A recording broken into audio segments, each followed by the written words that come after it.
Demond, thank you so very much for agreeing to have this fatherhood conversation with me. I really appreciate it. Thank you for having me. Thank you for having me. So, Demond, so it's a fatherhood conversation. You can talk about anything that you want as long as you connect it back to parenting, right? To fatherhood, to your experience as a dad. So anything, as long as you say, hey, by the way, this connects, right? And so let's start off with, are you married? How many kids do you have? Well, I'm divorced and I have one child. I have a son. Okay. Mhm. All right. How old is your child? My son is 14. 14. Okay. Hmm. Okay. And did you tell me, was it you who told me or Derek that your son has special needs? Yeah, my son is he has autism. He is nonverbal and he's never spoken a word in his life. Wow. I mean, so when I hear that, I get really, it makes me very anxious Hmm. hearing that you have been a dad to a 14-year-old child, and Hmm. all this time he hasn't spoken. I mean, how has that changed your life, your outlook? How has it changed you? Well, having discovering that he had autism at 2. That any parent, everybody wants a kid with 10 toes, Yeah. healthy, balanced. And you have all these dreams and goals that you have for your child, and then when it's the setback, is the beginning stage when you first hear about it and you're heartbroken that some of your dreams, your goals, the things you have might have to change now. So now your goals have changed to figure out how can I give him a better quality of life in dealing with this need. So it was a very hard struggle to get over because now it's changed everything. Because now you thinking about how am I going to communicate with my child first of all. That's the first thing, right? And then it's like how is he going to how's the world going to accept him now too? And then you also start planning about what happens if something happens to me. So it's a lot of processing when you have a child with special needs and when it first gets dropped on you that your child has autism or anything like that. Yeah. Yeah. Hmm. Was it obvious right off the bat, or Well, did yeah? no, we so in the beginning, in the beginning, no, right? So you look at the months, you got the 6 month stage, you got the year-old stage. Now you're at that like 18-month stage, and now you're noticing little differences. Now, like in the beginning, it was like my son would toe tap, walk on his toes. Yeah. Then my son was doing these spins a lot, and then like these high screech pitch noises, and they just and then the hand flapping. So you started noticing. Then you used to say, okay, let me go see if I see if he needs to see a specialist, see what's going on here. And then that's where you get the discovery, and that's and that's Yeah. the first day is the hardest day to deal with, but then you have to go into parenting mode and like what I got to do for my child to get a better life, have a Yeah. good life. Wow. Wow. Mhm. Did was his autism one of the reasons why? And you don't have, please don't answer any questions that you feel I'm uncomfortable I'm with. I'm, I'm open book, brother. Okay. All right. Don't get yourself in trouble. Um, was his autism one of the reasons why you ended up getting divorced? Was it too much for the Yeah, relationship? it plays a lot because people don't understand. Like when you have a child with autism and what has to come with that. Now, like you have to have a parent that understands that this is it, and you have to kick in the mode and figure out what's going on and figure. And some people it can be in denial, and that happens in a lot of relationships with that too. And also, and that's the beginning stage of figuring out. Then when you'll get on the same page still, but there's a lot of other stuff factoring in. Now you have to find a school for them. And I live in New York City, and some of the schools don't fit the needs of your child. So now you have to figure out lawsuits of schools, finding schools that can fit your child's needs, and that could come along with a lot. And you still have to work through other things going through in your life. So it was a lot of sleepless nights, a lot of big arguments.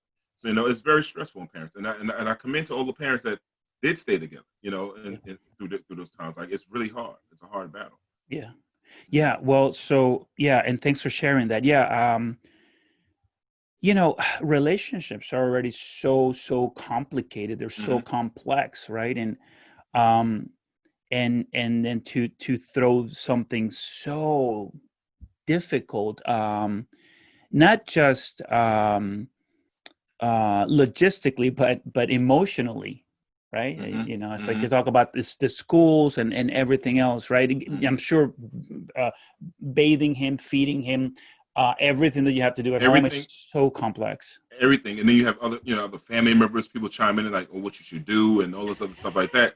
So that and that could play on it too. Then you're like, "Yo, I don't need to hear from so and so from your family," like, and then Yeah. people get involved in your life too. So it plays a lot on when you're dealing with a child with special needs, and then like you said, like you're trying to feed them, bathe them, you're trying to figure out how to communicate with the child at the same time, and then Right. trying to learn communication with your child, you lose communication with your spouse. You know. Yeah. Hmm. Yeah. Yeah. Yeah.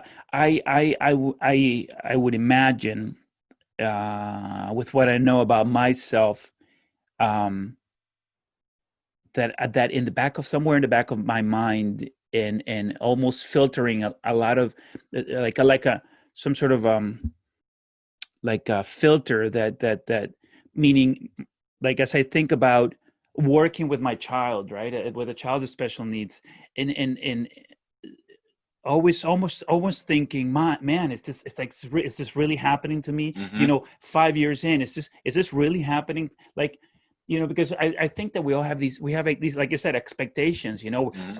like, I'm gonna teach him how to throw the ball, and Hmm. and eventually we're gonna do a little tackle on Yep. in the park, and all that stuff has to linger. Does it linger in the back of your Oh, mind every time? it definitely does, because and I see people like sometimes it gets you a little jealous, you get a little envy of people because Yeah. you see your friends playing ball with their kids, you see your friends going to proms with their kids, you see all kind of different things that you see that you wish you could have for your child. Like during the pandemic, it's kind of hard for my child to go anywhere because he doesn't understand to wear a mask. So we're limited on where we can go. So you see people at restaurants and doing stuff with their kids or whatever they're going to go to. I can't do that because he's not Yeah. going to wear the mask. Yeah. So then and then also it just this society doesn't treat people with special needs very fairly. Yeah. I remember one time I was in down south. We was at a family reunion in North Carolina, and my son, at that time, he's still learning about his screech and stuff. So he was Yeah. making noise. This lady would turn around and just kept her in the restaurant and kept saying, looking at us and giving harsh looks. So finally, another person stepped in. I can have a temper, so I have to know how to control my incredible Hulk inside of me. And every parent's going to, every parent's going to defend their child. I don't care who you are. You're just going to come out. Another person stepped up and defended me. So that was really helpful and thankful. Like it kind of took a little relief. Like I'm not in this alone, but you feel like you're in a world by yourself. Yeah. And then and I just feel bad for parents that can't figure out this. Like I have the means, we have the resources. Yeah. So the deal with the person kid with special needs, it costs a lot, and and a lot of people don't understand it. It really costs you a lot of money to do so. And I if you can. don't, if you make too much money, you can't get free services. Yeah. So people don't understand that kind of stuff, and I think that's not discussed a lot in this world in our communities. Yeah. It must be hard, if you make just a little over what you're allowed to get all those amazing services that Yep. the state provides. If you just make at some point, I don't know how many tens of thousands of dollars you must make to then be able to really afford all the costs, Hmm. and live comfortably. Yeah, and I tell somebody like this. And this my son's 14, so we're going back maybe when he was like 7, 8 years old, maybe a little young. Speech classes. You're talking about $85 an hour. Yeah. And I don't know what they might cost now, but that's a few years back, $85 an hour. And people don't understand the cost. Like when there's something called an impartial hearing, I don't know if you know about when you have to sue the city, because if the city can't fit your needs, you could sue them to get them into a private school services, any place with services to pay for his schooling. So at the time, we had an impartial hearing, and you have to go through this every year. That's the other thing to also not told. You have to Yeah. pay for a lawyer. Lawyer Yeah. costs you about 14,000, right? Oh. Yeah, off the top, and you have to pay that every year. And then you have to sue the city. Then I had my son in a private school at the time, and the school at the time was and this is crazy. It was 95,000, and by the time we left him out the school, we went up to like $140,000 a year. So you have to pay a down payment of 20% of 100. Say let's go with the low number, 95,000, plus your $14,000 lawyer fee at the time, and it goes up. The lawyer fees always go up every year too. And then you have to go through the hearings and take time off of work and stuff like that. So, so that could be very stressful. And at the time, I was going through a few things. I had a house down south. I had to go to court with. Then my wife and I decided to divorce. So now I'm in that court, and then I'm in this court with the city.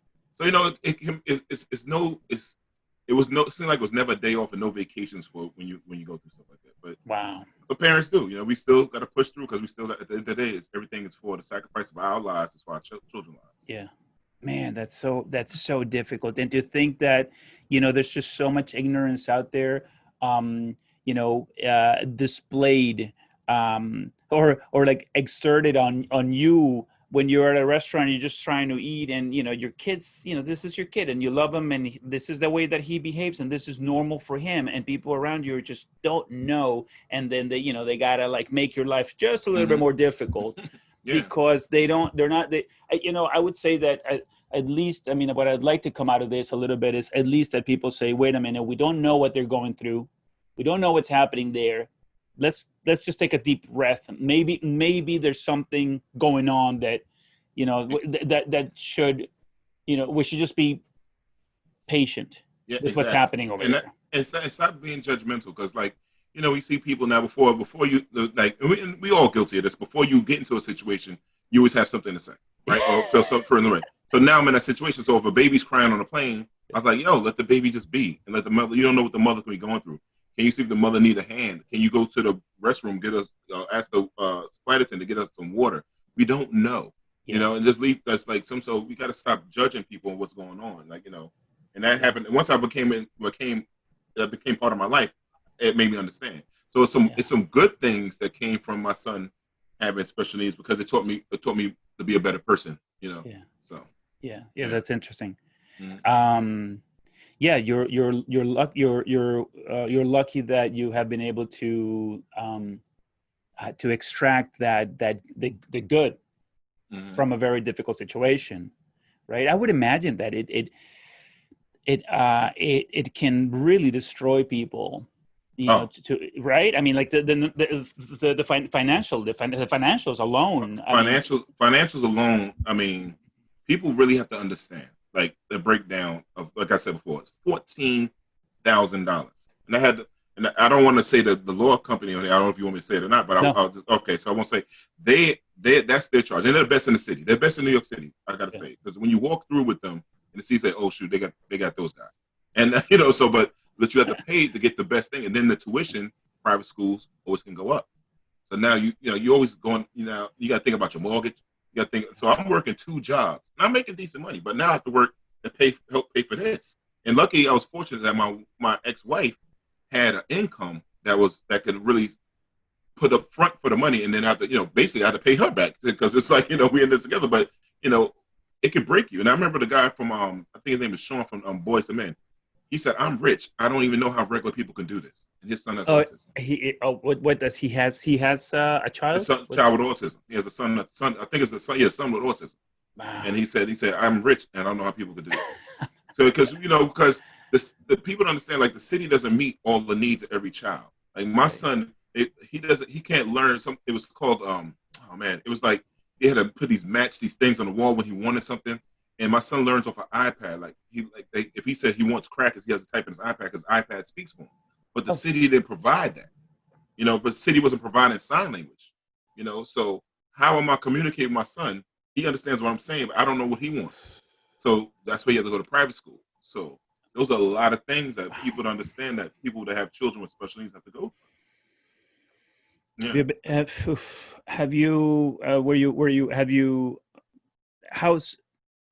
How's your relationship with your ex? I mean, have you been able to stay together for his sake?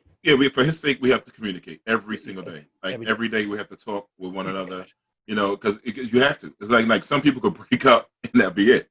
Yeah. I have to communicate with her, because I can't communicate with my son. My son doesn't know how to text message me. My son, he's not doing none of that stuff. He's not spelling and stuff like that. So I have to talk to her every single day, no matter how mad we could be with one another. Yeah. I have to communicate with every day to see my son. If you're going to be a good father, you still want to see how your kids are doing every day. 365 days, you can't stop being a father. So, you have to be. Man, this sounds so hard. Did you stop at one out of fear? Yeah, with us, yes. With us, yes. When we our relationship, yes. And then, like, when I have children later on, most likely, yeah. I would still want to, because you still, at the same time, you still want to hear somebody say, Daddy. I never heard the word, I love you, Daddy. I miss you, Daddy. Can you come here, daddy? Can you tuck me in, daddy? Yeah, None yeah, of those things happened before, you know. So you still want to hear that, you know. And it sound people say, oh, it might sound kind of selfish, but you still want that. I don't care who you are. You still want to feel that. Like I know my son loves me. He runs up to me, kisses me. He always wants to sleep in the bed with me when he comes over. He's 14. He's big as me. So you know, and I'm not a small guy. So it's like you know, so he's tall as me. He weighs 200 something pounds. oh my God. Yeah, he's 14. He's a giant. He's gonna be bigger than me. I mean, like, and it's those things you look at. Something like, oh man, I wish he could play football because you know. But Yeah, it is what it yeah, is. And you know, you still want that as a parent. I don't care what you want. You still want to yeah, experience the school dances. You know, those kind of things like that. You still want that. I don't care what parent you yeah, are. You still want to go to the Boy Scouts and all that kind of you know cool, silly yeah. stuff at the same time. You know. I know, I know, I know, I know. I can Mhm. imagine that. So you're thinking that, you know, you meet the, if you, maybe you already have, but if you meet the right girl and you know, marry. I mean, I always use the word marriage. I always Mhm. think that, I almost always think that that's the, like the answer, but I have my own theories on, or I just think it's a good idea. I think that marriage is a good idea. I Mhm. know that Mhm. it's not for everybody, and that some Yeah. people are living without it. But Mhm. anyway, so that's a side note. So Mhm. you're saying if you meet the right girl and you get married, you would be willing to Absolutely. would you be rolling the dice? Like, That's the thing. That's the thing because you have that fear, you know, and then you look at the statistics and how many black boys have get autism. Then you got to worry about you hear stuff about the shots and stuff like that. So you still always have that fear, but I can't live my life in that fear. You know yeah, what I'm saying? So it's like if it is, then I have to figure out it's the hand I'm dealt with again, and then you yeah. know got to figure. But at the same time, you don't want to bring nobody in that journey because you know how hard that journey is. Ugh. So you know, so it's a little tough. Oh my God. Yeah. So you know, there's a lot of things to think about when you know once you like experiencing this, you know, Yeah. it's a lot. Yeah. Yeah, yeah, yeah, Mhm. yeah. So I'm curious. Well, so you're not going to be trying again with the same woman, but I don't know how, No, no, sir. I don't know, I don't know any of the stats, so maybe you can educate me. So, but since it's not going to be the same, well, how does autism happen? Do we know? There's a few things. People saying it could be just born with it. A lot of people believe in it's the shots, the MMR shot, where it has a lot of mercury in it, stuff like that. And they just saying like, why is it the number so high in young and black boys compared to anybody else? You Yeah. know, so it's a lot of things. I don't want to get on that because I don't want nobody saying tagging your show and saying like, oh, this guy's saying this stuff. So I don't I don't want to even get onto that All part. right. That's a whole nother subject. Yeah, We can yeah. yeah another show we could do it on. So it's external. It's not a, you know, I don't know enough about this, but is it a missing, is there something missing within the what is it, the Yeah, genes? there's a few things saying. Some people saying it comes through the mother's gene. Okay, okay. I don't want to say Okay, all that stuff. You know what I'm saying? Like yeah. I don't. okay, You know, got it, got yeah. it, got it. Okay, so it could, so the theories are that it could be internal, and the others are, it could Yeah, be external. and some people, yeah, some people trying to say it's environmental. Environment, right? You know, I don't know. I don't know. Okay. So I'm saying. Wow. Yeah. Yeah. Um, is he really what? Hold on a second. How tall are you, and how tall is he? 6 feet. So he's right. My son is right here on me. I'm about And six, maybe 6'9". oh my God, actually, Yeah. he's 14 and 200 pounds. Yeah. His hands are. I have big hands. His hands are massive. His hands about big as mine now. Yeah, he's a big kid. He's a You big know, kid. He wears a 13. I wear 14. He wears, I think, a 13. Yeah.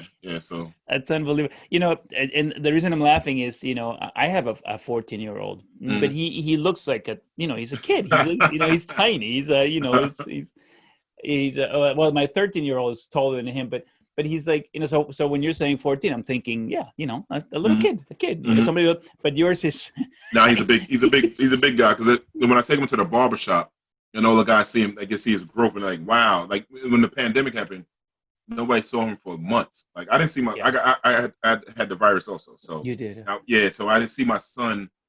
I was sick, pretty sick. I didn't see him for like 3 months, almost 3.5 months.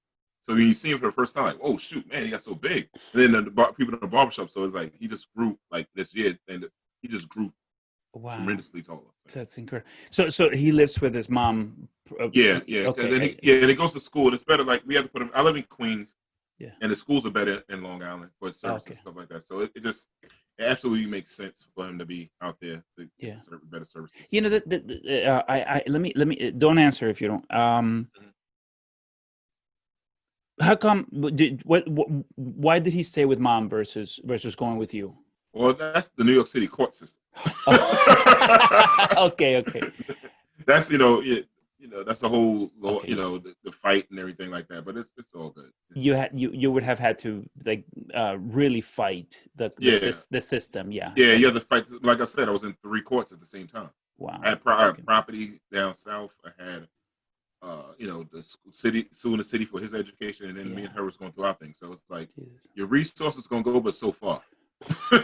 So yeah, it's a hard time because I mean, like having that, it can damn near bankrupt Yeah. because you like Yeah. the money you're spending out, and then if you other parts of life that at the same time can contribute. So, but Wow. luckily, like I still was able to maintain my job. My job was very understanding to Yeah. my needs. Yeah. Yeah, I work for a large nonprofit that's very understanding to my needs of my son. So having a support system with this is really cool. My mother is a big factor in our Yeah. child life. My mother still watches our son all the time for us. Like she's like outside of us, she's probably the number one caretaker for Yeah. my child. Then I have friends too, like pick him Yeah. up from school. Like my son, like sometimes he can act up in school and have a bad time. So he goes to school in Huntington, and sometimes I'm in the city for a meeting. I have to get from Manhattan to go all the way to Huntington to go pick him up. Yeah. So sometimes my friends will have to step in. So it takes a village. It really does take a village to raise a child. So Yeah. it's a big thing. And I think I'm blessed with that because with the work that I do, I'm also a father to a lot of other kids, a lot of Uh, young people. I have so many. Like I was on the phone to my old young people I work with. They still call me dad. They call me yeah. dad to this day. I'm Yeah. asked me to walk them down the aisle for marriage, all kind of stuff like that. So I'm a dad to many. That's not just the 14. 14 year old is my biological. Yeah. I Yeah. probably got 100 and something children out here. You mentioned having a support group. It's I don't know if you've noticed something about this channel, and well, I was telling you earlier that I'm bilingual. I'm Colombian American. I'm a U.S. Mm-hmm, citizen, but I was born in mm-hmm, Colombia, mm-hmm, and so I'm bilingual, and I decided to just create conversations in Spanish and in English. And what's interesting about the Spanish side of this channel is that um, most of the comments written on my channel come from Spanish speaking people, young men, mm-hmm, and interestingly primarily from Mexico. mm-hmm, Um, and it's so interesting when these 16, 17, 18-year olds, they're the ones who are writing and saying, oh my god, my girlfriend's pregnant, what do I do? The one thing, and you made me think of this, is about the support group. The first thing I say to them is, well, the first thing you got to do is you got to talk to your parents, and she has to mm-hmm, talk to her parents immediately. There's no mm-hmm, delaying this mm-hmm. conversation. She's pregnant. She's not going to get unpregnant by herself, or Yep, like yep, miraculously. And yep. that's in essence what they're asking. They're saying, how do I get out of this situation? That's what they're asking me. But I'm like, I never even go there because I know that's what they want.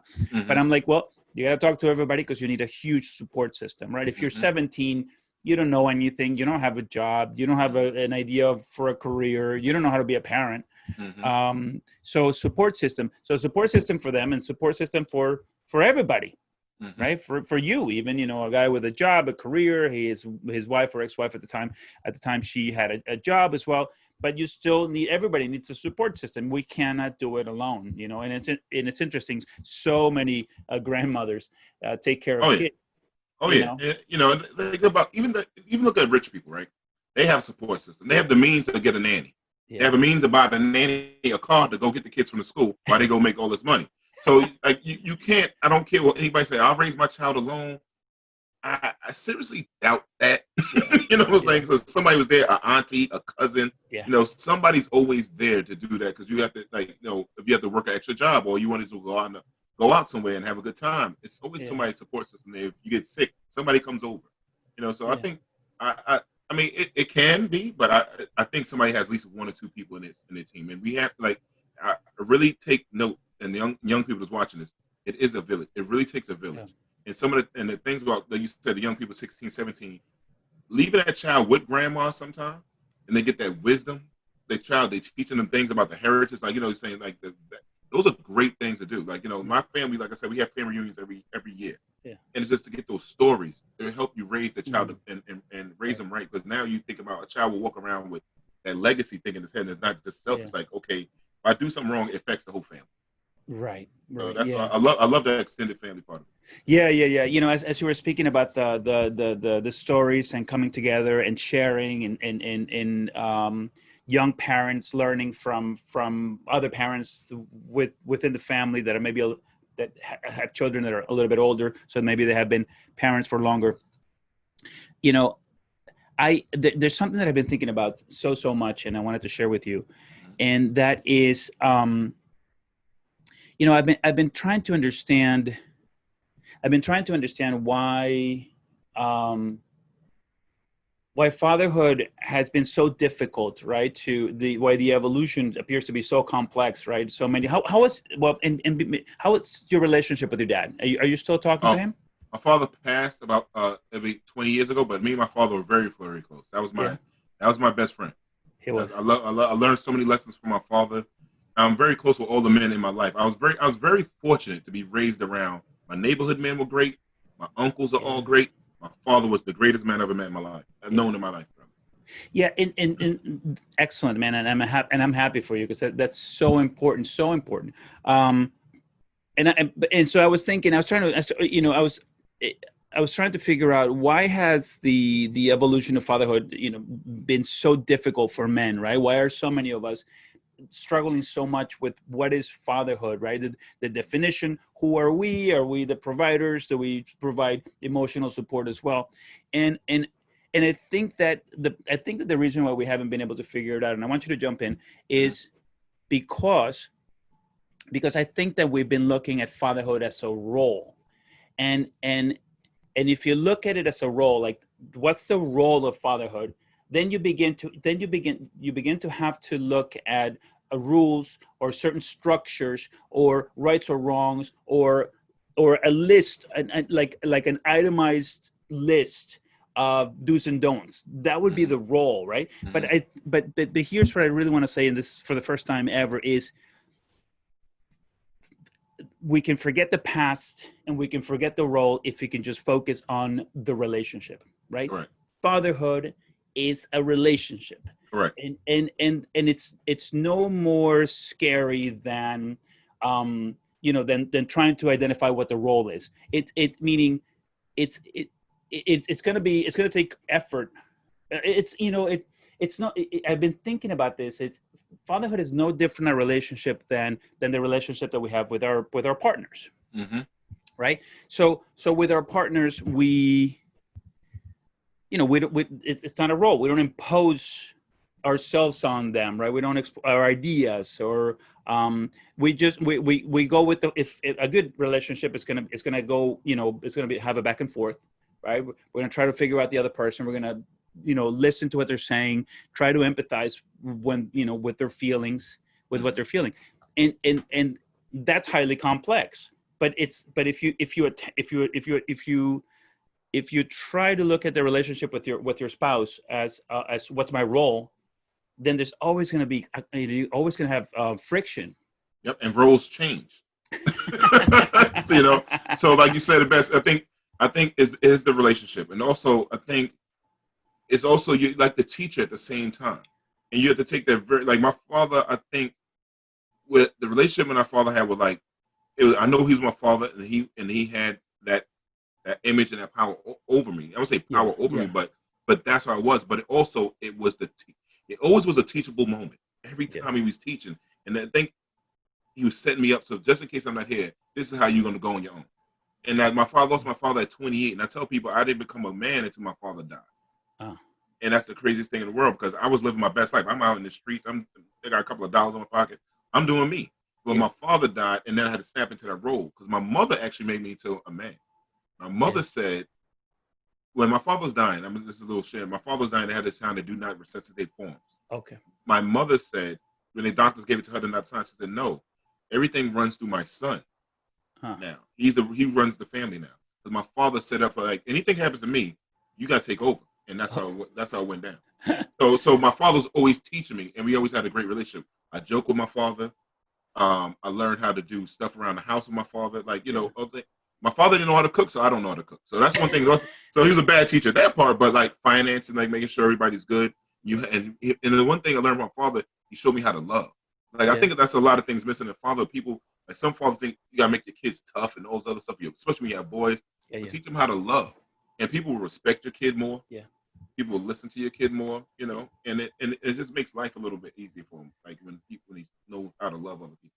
yeah, So I yes. think the relationship is big, and fathers teach. But the thing about roles, I totally agree with you. Yeah. The role thing, that has to roll out a little bit. Yeah, yeah, yeah, yeah. I think that maybe the role has come about because there's a need to oversimplify or to at least simplify a highly complex situation. So maybe Mm-hmm. that's how the role came about. So you're an only child, No, I have a sister. My sister's 10 years. We're 10 uh, years apart. but Yeah, she's 10 years younger. 10 years older. Yeah. Okay. But that's the thing is, I had that in What? me already. Like I always had leadership qualities. I guess we'll say in me because I was a captain of sports teams. I always would like to, I always wanted to be that kind of leadership role. And then something that it's just leadership just always came about inside. So did your dad say this? Did your dad put you in that position because hold on, I go ahead. I think what that was between me and my sister. My sister probably like she's a teacher now and everything. She's a great woman, but I think it was me. I more paid attention and I didn't go to my own beat all the time. My sister was a little different. We went to a little own beat a lot, and that was good. That's her thing. But I was always always thinking about, okay, what would dad say? What would mom do? And stuff like that. And so I was Yeah. always listening to them all the time. So I think it was just better. And I was a little bit, at the time, I was better with money. Okay. Okay. So, than my All sister right. was at the time. My sister Yeah. was like, she was a little all over the place with that. But so, but it's always been like that. I always make sure everybody's good. I don't, Yeah. even my friends, I'm that kind of guy. And it's like, I got that off of my father. My Yeah. father was like I said, was a teacher. My father was like, when we played baseball Little League, my parents both got these little charms on the team, said team mom, team dad. So my father used to pick up all the kids. So that was most of the kids on the team. We used to go to games. Seven out of the 9 players that play a baseball game was in my parents' car going to the games. My father was like that guy. It was. Like my father was the steady of the block. Like, I grew up in the Queens when there was crack era. So some parents was on drugs. Some people were divorced. My father was always the steady. You could set your watch when he's going to come home. So those kind of things I got from him. So he was Yeah. I say he was that relationship and that teacher. And people and men should be very watch what they do around their kids because they watch. I learned how to drive a car not because my father taught me how to drive the car in the beginning. I watched him how he press on the gas, what you do with the steering Yeah. wheel, put in gear, how you do parallel parking. And one day they was doing something. They had a rental car, and I had the keys. I was sitting in the car, and I took the car around the parking lot. My father, they could look out the building window that we was doing business in. It's like, is that my son driving that car? So that's what I tell people, men, you have to watch what you do around your kid and say. Yeah. I open the door for women because my father always opened the door. So Yeah. that's what coming into that fatherhood thing. That's why I guess my students all call me Pop because I'm always was trying to drop little jewels on them and stuff like that. Yeah. Yeah. Yeah. Huh. Yeah. Yeah. No, I always say that, if you add up the number of seconds that you actually verbally communicate with your children daily, you may end up with a few minutes of verbal communication. Mm-hmm. But if you add up how much you've modeled for them that day, it's in the many hours. Mm-hmm. Yep. I saw dad do this in the morning. I saw dad do that in the afternoon. I saw dad do this in the evening, Yep. and that's every day. They're seeing what dad is doing, right? Mm-hmm. So that's why I totally agree with you. I think that we're always modeling Yeah. some behavior.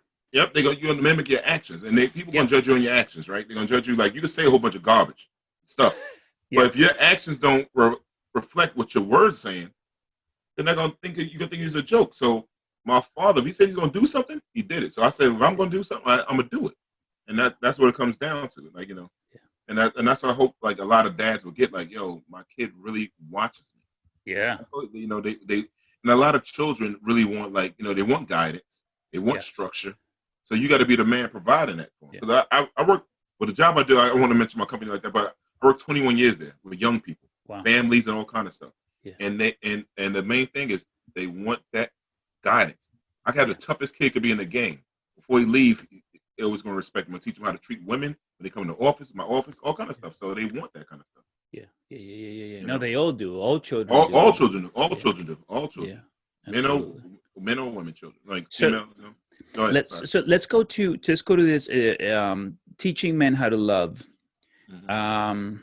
So here's what. But I want you to expand on that. But here's right before that you mentioned that men want to toughen up their boys, and and um the one conclusion that I arrived at was, and this is how I want to connect it to what you're saying. I believe that the best way to toughen up my boys, and I have two boys, 13, 14. The best way to toughen them up is to show them tons of love. Just show them tons of love, meaning I tell them I love them all the time. I hug them all the time. I'm always showing tons of affection, because I believe that a real tough man is someone who knows that I'm there, right? That he has a support system, right? That dad's going to be there, like if he needs something, right? Because and that happens early on. That happens, 0 to 6 or 10, where that's when that scaffolding is built, right? In their brains. Dad's going to be there, right? Oh, and I want to be surrounded, like they would want to be surrounded with people like me, who are caring and loving, right? And I think that's how you toughen up boys. Tough is not just, it's not the ability of being violent and angry. I don't. That's not very tough. I don't know what that is, right? But I think that right. Tough is high in empathy, high on caring for others, high on understanding where somebody else might be, and wanting to lend a hand. I think that's what's tough, right? Yep. Yeah. So what do you but I never thought about teaching them how to love, and that's an interesting idea. How do you see that? Yeah, because teaching how to love and teaching how to be considerate of things. Like think about, you said somebody how to be tough. It's easy to be on your platform, be an asshole, right? But how hard is it to say I'm sorry and I was wrong? Isn't that tougher? Like it's very compassion tough. is tough. Being compassionate is tougher.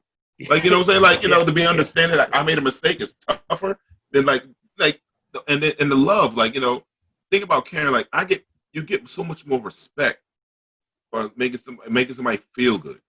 Respect. Okay, Always, I see. people, respect people, not just in generally meaning it, like generally doing it. Like people remember that for years as it goes on. Like, what I'm saying? Like I can go and have a relationship. People wonder why I have so many connections, so many relationships, because I made people feel good all the time. Like I made them feel wanted. Showed them like I really care about you, I really love you, and that can't be beat. The hate, the being mean, the tough. Like, come on. Like I tell people all the time, I grew around hard dudes. I mean, drug dealers, killers. I seen them cry, and it's okay to cry, bro. It's like, what I'm saying, like, and before they could be, they can let down their guard around me, because I'm not going to judge them on that. So I think love, we got to show our young men like it's okay to love, because then they wonder why, like, oh man, these girls don't like me, because you were never taught how to love. Yeah. Or if anybody trying to love them, if they into guys, whatever, they don't understand, because they never was taught that ever, like showing the compassion, understanding. Yeah. And it's really sad, and it's like something that is actually like missing, and then wondering why so many people are so on attack mode and at odds with one another, because no one, because the way the world is set up now, I don't know how do we get to that part and took out the love in relationships. I don't know. Yeah, I like what you said about like which one's tougher to tell the person, just fuck off and walk away, or to look at the person and say, oh man, I'm sorry, I messed up. Yeah, that's hard. That's real hard. hard. That's hard, and it's hard to have those kind of tough conversations. Yeah, but it builds character. Like, you messed up. Like, okay, I did that wrong, and let me be the bigger person. It's harder being a bigger person for a lot of it is. Anybody could be out and shut them off. Right. It's hard to say, oh man, I really messed up. I did that wrong. I said that wrong. I made them feel this kind of way. Can you forgive me? Asking for forgiveness is really hard. That's tough. That's tough. That's tough. Yeah. That's tough. So I wish like we could teach our boys and teach our young girls. I wanted to say boys. I don't want people to think I'm just thinking about boys, because you and I both have sons, so it's the same thing for girls too. Like because you don't want girls to go at odds. Everybody talking about this sisterhood and stuff like that. Yeah. We got to learn how to love on one another. We have to learn how to love on one another, no matter what. Yeah, I think that yeah, there's this very strange misconception about what being tough or hard is, Hmm. right? I think it's been we've been using the word wrong. I think we've been assigning it the wrong meaning. Hmm. It's like being tough is what, beating people up, not apologizing and not loving. That's not tough. That's got to be something else. It's got to be. It's a must. It's a must. Like it's easy for two people to get in a fight, but it's hard for two people to sit down and work out their differences. It's Yeah, easy, yeah, 100%. 100%. Yeah, You know, yeah, yeah, two dogs can go out and have a fight. yeah, yeah, yeah. How hard can it be? Okay, right. Yeah. If their intelligence level is here, whereas ours is all the way up here. Yeah, how hard can it be? You think about it like that. So getting into a fight with somebody else, and or not apologizing for your behaviors, just makes you less intelligent, Hmm. or not that you lack emotional intelligence. Correct. So yeah, but you're closer to what an animal would do. Yeah. So it is so to be real, to be hard and to be tough, that requires effort, and effort in your desire to understand other people, and like you said, sit down and have a conversation. Yeah. Hey, let's talk about this. Exactly. We like dogs get mad, people get angry, right? So anger is emotion. So we could figure if it can go one way, it can definitely go the other way. Yeah. So you have the right to be angry at times, but then you have to sit down. Do you have the know how to think about, like, you know what?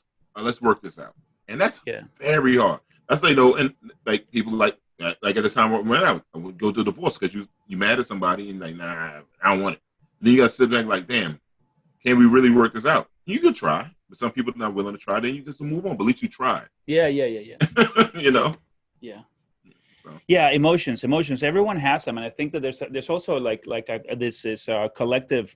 Not everybody, but there's like a large percentage of the population that struggles with the idea of having feelings, emotions. Like you can have them; they're all normal. It's normal for people to feel. So go ahead and feel all that you want. What you do after that is what's on you.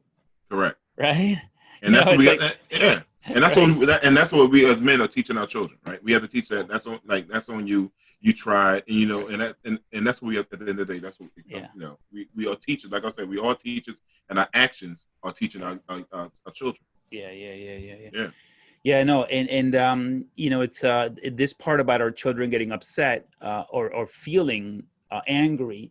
I think that's too many parents, see that as this is something that I must stop, right? Like my child is angry right now for whatever reason.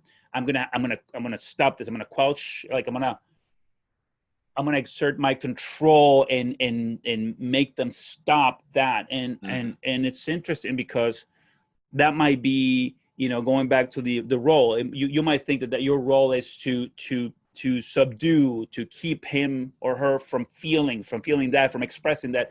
But I think that in a relationship, if you and I are in a relationship and I get all wound up, you're not going to beat me up so that I stop. You're going to say, hold on, Ricardo, what's bothering you? Right? And yep. And that's teaching people how to process things. Yeah. Let them be angry. Let them process what's going on. I'm upset. Yeah, right. Yeah. It's okay. And you tell your child you have the right to be angry and process that. Yeah. And then when you feel like you want to talk, we'll talk. Come back. Right. That's it. That's it. And that's what being an adult to the child is teaching them that now he can take that same skill set you just gave them. Yes. Into other relationships. Like, you have the right, take your time, come over, let's talk. Yeah.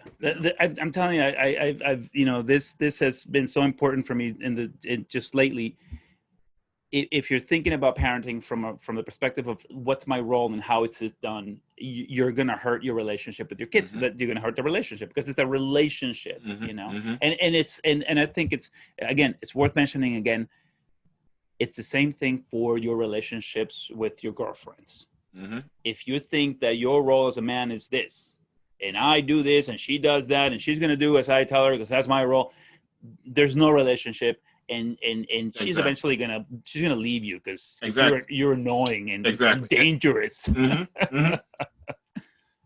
Exactly, because and young men have to realize, young women too, every relationship is different. So if you're going with a role, person like, whoa, that ain't Yeah. subscribing to no roles. Yeah. Like, this is what we do as our relationship, and that's what Yes. you have to understand. So Yeah. yeah. That's a good point. That's a good point. Very good point, which is everybody's different, Mm-hmm. right? Right. My relationship with you is going to be different than my relationship with Derek, Mm-hmm. right? And if I think that if I enter both of those relationships as this is my role, right? As 48-year-old Hispanic male, this is how this is going to play out. You guys are going to be like, see you later, Ricardo, right? There's not going to be relations, but my relationship with you is different than his, because you two are, in the three of each one of us is unique Mm-hmm. individuals. So the toughness here, the real toughness is, can I figure out who you are, right? Can I be curious enough about you and your personality and your whole experience, so that I can allow you to be that, while I am me, and while we also are growing and expanding and changing. Mm-hmm. It's highly complex, but I think that if we just step back and say, well, it's a relationship that I want, and you have to work at it. It's work, It's work. and it's a hard job. It is a hard job. Yeah. Yeah. Relationships is the hardest job out there. I don't care what it is. You can Yeah. think about if you go into a business deal, building that relationship. You going into school with a professor or whatever, that's building a relationship. Relationships is the hardest job ever on the planet. Yeah. I don't care what. I don't care if you're a ditch digger. That's nothing. It ends at 5 o'clock, whatever it is. You know what you got to do. Yeah. You know when you come in there to work, you got to dig a ditch. A relationship, you don't know what's going to happen. You know the person the most. So it's a tough job. We all have to be understanding and then be patient and compassionate about everyone's feelings and stuff like that. Yeah. Yeah. No, and relationships require work all the time, right? I think you just said that. I do it. I have it in my daily calendar. I try to send to if I sending emails, text messages, to the people that I care about, to let them know that I care about them. That's right. The maintenance. That's in my immediate family, of course, we're together a lot more often, so I get to say it verbally. But people that are in my my friends outside of my house, I'm always, for instance, this is something that I do, like for Thanksgiving. I try to think, who are the people who want to hear from me, right? Who do I want to know, who do I want them to know, that I'm thinking about them and I care about them. And so I use things like Thanksgiving, for that. Hey, I really appreciate being with you. And everyone, loves getting those text messages, because I'm strengthening the relationship, even if, we don't live in the same house. Yeah. But it's work. Yeah, it's work. Like, let me give you an example of like a person I built great relationship. My father. Let's go. I just want to go back to my father. Yeah. As a young man, my father worked in Richmond Hill, Queens. My father knew every business person on the block, and my father was a blue collar worker dude. But he built relationships everywhere. When I went someplace, they said that's Willie's son. Like, so my father, like when I got to teenage years, when I had to get my car fixed, I had a little raggedy car. The mechanic shop, I'll drop it off there. He said, "Oh, you're Willie's son. He'll get your father's good with me. He'll pay me on whenever I see him." Yeah. Stores, those relationships he built, and I thought that was a key again. His actions, I took heed. Like, okay, that's how that's how you do, like, people, his respect factor. I said I want to have that same kind of respect. So that's so you want to get, if you want to get that respect, I'm the child. Don't you want to give it off to your children too, like getting that respect? So my father was the first person to teach me how, outside of relationships with him and my mother, and they were married 39 beautiful years. It was relationships with people in the community. So it's like that's what I want to be. So that's what I want to give to my child or anybody else's child I run across. I tell them, like, build the relationship, gain the respect. Yeah. I like that, man. I like that all about, building relationships in your community. Mhm. I try that. I mean, I started this with a good friend from town, also a father. We started a WhatsApp group of dads, and I forget, maybe it has 20 dads in there. So that, and staying connected, in touch with them. And, I whenever I'm going somewhere with my boys, I send out a note and I'm like, hey, I'm going fishing. Anyone want to send their kid or dads, you want to come with us, whatever. Because so on the one hand, I'm teaching how that works to my kids, and on the other, I want to participate in the lives of other dads around me, right? Because I think it's important for building a community. one of the things that I teach my kids, and you were talking about your dad teaching you, is, so because they're little, family members for birthdays or Christmas, they'll send maybe like gifts or money, cash, cards, whatever. Mhm. So as soon as that arrives, and I'm like, dude, you got to send a text message immediately, thanking that person, Mhm. because they didn't have to give you anything, and so Yep. you have to show that you appreciate having received it. Yep. Um, um, I wanted to go back to your son, and to your experience. Is there what are some of the top, I don't know, what are some things that you would like to share with people, um, that don't know any, I don't know. Let me see. Let's talk about what would you what would you like to what would I'm sure you have some things that some ideas of things that you'd like to share with the general public Mhm. about your situation. Is it right? Like people don't know this about me and my situation. Like, so that maybe so that they're more empathetic. Yeah. So one thing I always want to share with people to me is like having a child with special needs that's nonverbal. Be very appreciative of the stuff your child can do. Like, Yeah. be appreciative that you're telling my child talks too much. Stop saying people say that to I, my oh my child talks too much. I'm like, my child doesn't talk. Those kind of things. Like be appreciative, like, oh, my two children keep me up to 10 o'clock at night. I was like, my son sometimes has a hard time sleeping. I sleep to 3 and he'll go wake up at 6 a.m.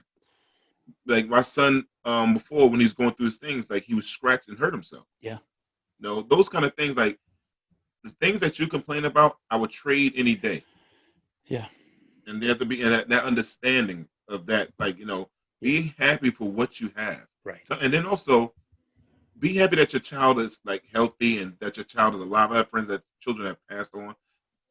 Be very, very happy for those things. And the Yeah. littlest things that you think are annoying will be like the biggest thing I would love to have in my Yeah. life. Yeah. Yeah. Yeah. Yeah. You Yeah. know? Yeah.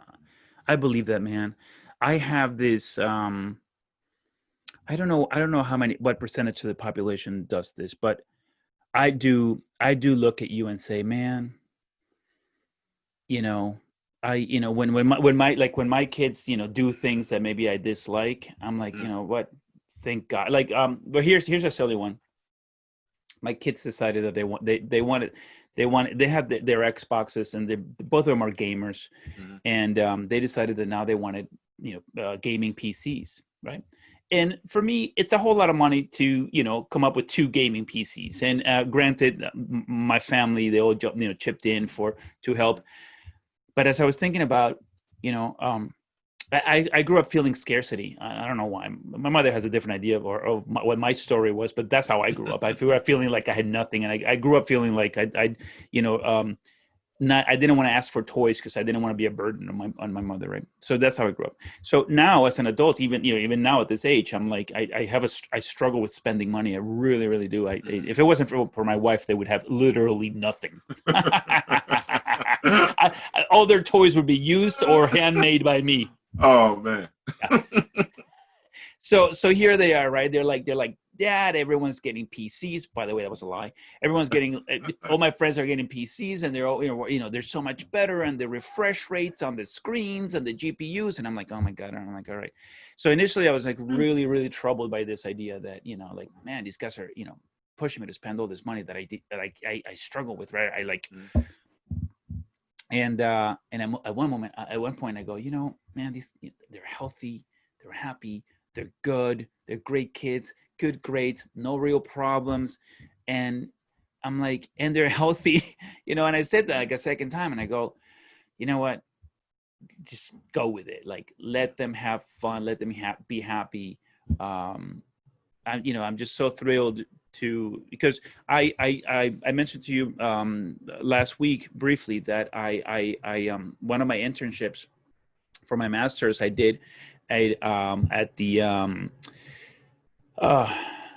uh, family support organization of Essex County, and Mhm, they help people, families, with children with special needs.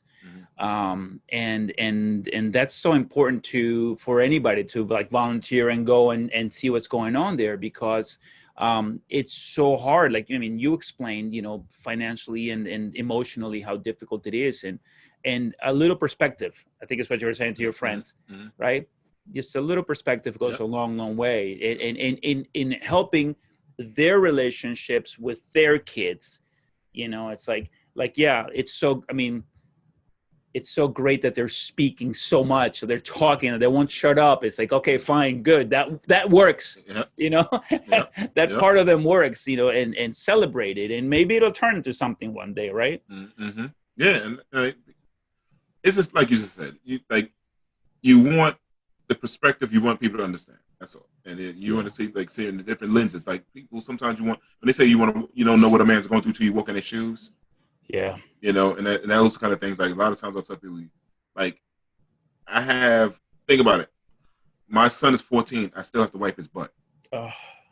So when people say certain things, I'm like, I still have to get up. If he goes to the bathroom, it's like I have to go to the bathroom. Oh. Yeah. So those kind of things people understand. Like I have a friend that has a son that has autism too. His son is still wearing Pampers. Yeah. I'm fortunate enough. My son doesn't wear Pampers, but his son just started talking and shit. His son is, I think, a year younger than my son, and he just started talking and shit. And then people like when his first words were curse words. So his father's like fuck shit, and the people like, oh, his wife's like, no, his wife's like, don't say that, and his father's like, let him keep talking because he didn't talk before. So so he picked up fucking shit. I'm like, shit, that's all right. That's interesting, right? Why did he pick those up? Yeah, he picked those up. I like it. My son would come in and curse me out right now. I'll be happy. That'd be awesome. I'll be awesome. Like get off that damn on Zoom. I'm like, I'm like happy as hell if he said something like that. Will he speak one day? We don't know. We just don't know. It can just happen, And if it happens, I'm gonna have a parade because I just want him to. Because it's like we talk like sign. Like I said, like I learned a little bit of sign language, and I'm learning from him. That's the funny. He's my teacher. Whatever he learns in school, he brings home to me.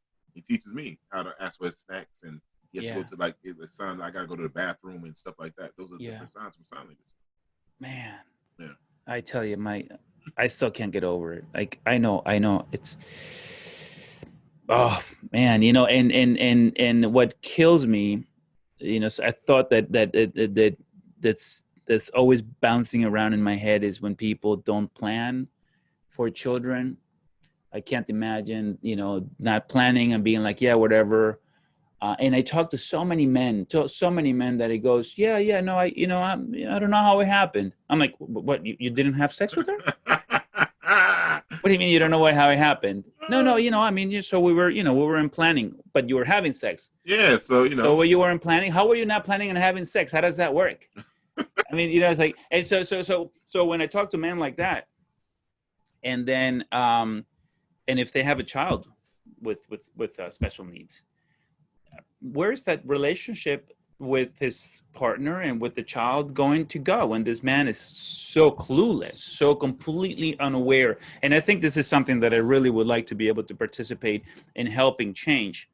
All men must understand how complex being a father is and how much planning really is required. Mm-hmm. Because your absence is just so damaging. I mean, imagine, you're there, but imagine how many men, what percentage of the men in your situation would have been like, I'm out. I know. This is too hard. I'm out. I know. And some people look at it, I'll just send the money and be okay. Yeah. But I'm heavily involved in my son. Yeah. Like all the time.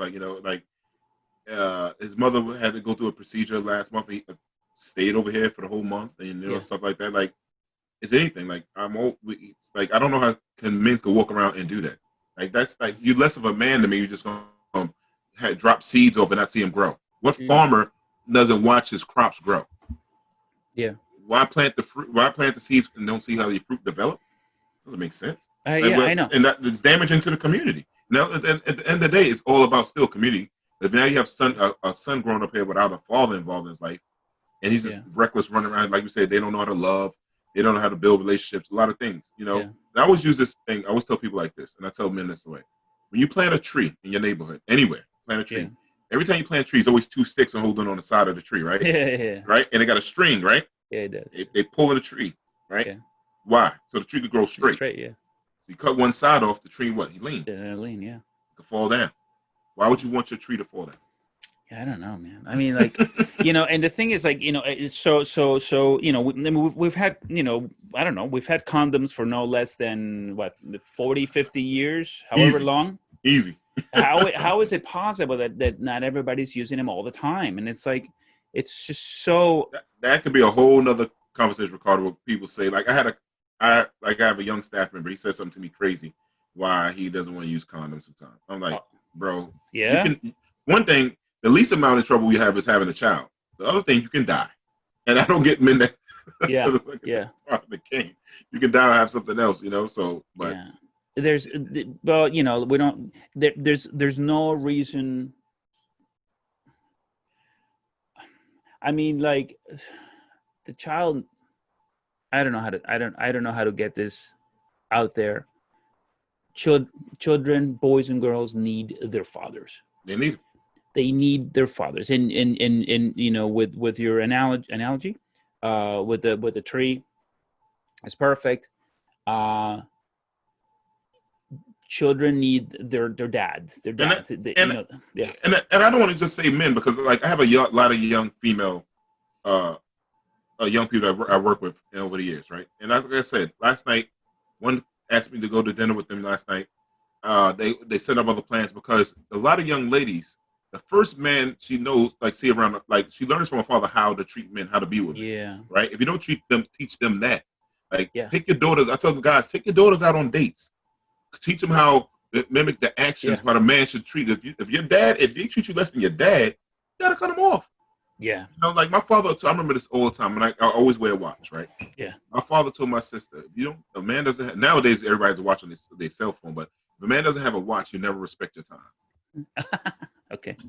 So I learned that from my father. Like, oh, no, what? I'm always have a watch on. Like, and my sister always took that in. Like, you don't have a watch on. Like, how you gonna keep time on my needs if I'm somewhere? So I was like, what? So, but there's those kind of things. That's why men need to be around. Men, girl, children, boy, children. They need to be around. Yeah. If you're a man, a young man, if you're a male of any age listening to this, if your girlfriend gets pregnant, you gotta be there for that child. There's no running away. You gotta be there. That child needs you for now and forever. Yeah. For now and forever. Like, you and the lady don't have to get along, right? Yeah. That relationship could sour for whatever reason it is. It just soured. Yeah. But you and your child didn't do nothing wrong to you, but just come to this earth, right? So nurture that child. You can have an argument with that woman, whatever it is, but be there. And that eventually your child will understand, like, oh, my dad tried his hardest always to be there for me. Yeah. No matter what. He went through walls to try to make sure he's there for me. And eventually a child, when they get in their teenage years, they will understand. You really gave the effort all the time. And not just to give the money. Money's nothing. It's the time. Yeah. It's the time. It's the lessons. It's the community conversations. It's like me and my lady was talking today about her and the little conversation her father called bananas bonans. They had their own language. You know what I'm saying? Those kind of things kids will remember all their life. Yeah. You know what I'm saying? So it's like those things the kids will take, and you need, and that builds, help them build character, fun times. And you want your people to always remember you and love you and show up for you all the time, no matter what. And when like eventually, as you get older, as we all get older, like you said, you're 48, I'm 48. Our children might have to take care of us. My mother, I take care of my mother. My mother's going to be 80 years old. So don't you want the children to have that? You want that love from that child to take care of you when we can't do for ourselves like we used to do? Yeah. You invest in your child. So all men, like young men, like you have a baby, a child, a 16, it's not the end of the world. It's not. Right. It's gotta, like you said, we gotta kick in, like, tell your parents first, like you said. Right. Get an understanding. You have parents will be grandma, granddad, and you have great grandma, aunties and stuff. It will take the village. It will struggle. It's not. We're not saying it's easy. It will be a struggle, but it will get better as time goes on. Yeah. Yeah. Children growing up without dad are such a huge disadvantage. And I know that the stats, and we don't need to go over the stats. I think forget the statistics on all the issues that these children have. Bottom line, super simple.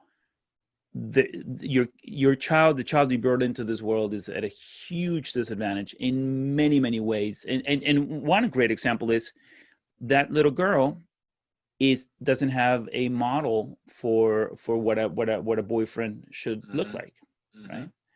So she knows, who knows how young men are taking advantage of the situation, Mm-hmm. you Yep. know, and young men, growing up without dad, they don't know how to behave around girls, and maybe they're picking up all their information of friends and YouTube Yep. on Yep. all the wrong things to do. Yeah. And I tell people, like, I tell fathers sometimes when I meet, I said, would you want your daughter to date someone like you? That's a good question. Would you want your son to mimic someone like you? Yeah, And that's the thing, like, and especially for the fathers with the daughters, to me, like, yeah, would you want you showing up at the door? yeah. And they're smart enough to, like, 9 out of 10 say no. I wouldn't want her to hang out with somebody like me. Yeah, exactly. So, So so so it's like they know. It's like, well, if you exactly. know, And you also, you want to teach them, like, if you a guy that had game, like a player, like I was a bad dude back in the day, right? yeah, So yeah, I would teach, like, my niece, like, I don't have, like, I have a son, but my niece is like my daughter. My niece is I was 17 when my niece was born, so she was always around me, yeah, lived in my house, all kinds. So my niece, I teach her the game, like, God's gonna say this, they're gonna do yeah, this, yeah, yeah, because I did it. yeah, You know what I'm saying? yeah. So, like, so she understands how to deal with men. So my niece is no joke. She'll cut it, like my uncle won't do. My uncle, like, my niece told a guy one time he was trying to take on a date. I mean, not this when he's a good restaurant chain. I'm not gonna say it's a good, decent restaurant. She said my uncle was already taking me there when I was a kid. We had to go someplace else. I'm saying she wasn't impressed by that because Yeah, my yeah, uncle yeah, already took me there. yeah, yeah. You know. That's a good one. Yeah. That's a good one. Yeah, no, I definitely shared some things with my nieces. They were little. I mean, I don't know how. I mean, this was a long time ago. Mm-mm. But I didn't want to wait until one day I just, oh, you know what? They're so old. I no Yeah. longer need to do it. And so they were little, and I used age appropriate language. But I passed on to them whatever I could about, so that I could, participate at least a little bit in protecting them Yeah. Exactly. from Exactly. guys like me. You know. Exactly. Exactly. Exactly. Exactly. And that's I told somebody, like, I don't mind being a dad to a whole bunch of other children. Yeah. I don't mind it. I actually love it. I love that, and I love that they think about me all the time before they make a decision. Not all the time, Yeah. but most of the time, Yeah. especially with relationships, they always call me. Yeah.